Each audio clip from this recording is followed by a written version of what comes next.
Good morning, everyone. I just wanted to check in as we wrap up week 4.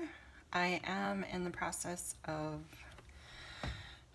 I'm still trying to catch up on grading. It's been a little bit of a chaotic week here, so I'm working on that right now.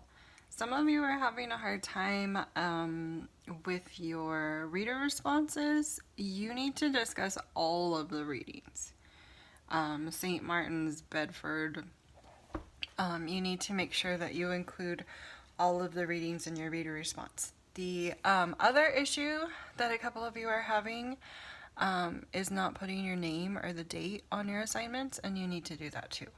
Your name and the date need to be on your assignment. Sometimes I have to save things and come back to them later. So if there's not a name on them and they're on my desktop, then I have to go try to track down who sent what, when, where.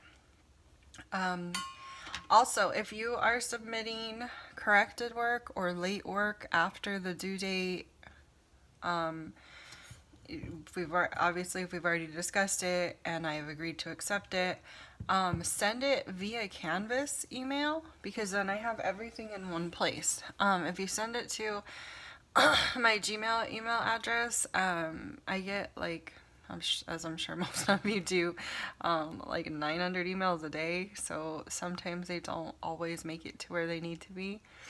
So that's the easiest way, so that I have all of work related stuff and assignment related stuff in one spot.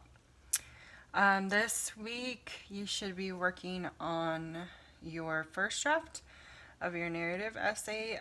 Make sure that you are following the formatting guidelines, not just with regard to putting your name and your date on the paper, but also double space. And don't use excessively big font, and don't try to make your paper look longer than it is by putting a huge title on it or anything goofy like that.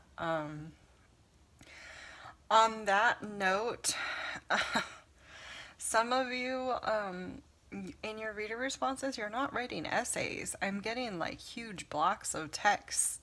Make sure that you have like a beginning, a middle, and an end. That's like the bare minimum that I want to see in your reader responses. You're supposed to be practicing writing. So if you do it at the last minute and do a rush job, you're not gonna get what you need to get out of that particular assignment. Okay, let me know if you have any questions. I will check back in on Monday, and we'll talk about what's going to go on next week as far as the peer review and the next steps in the process of the writing project.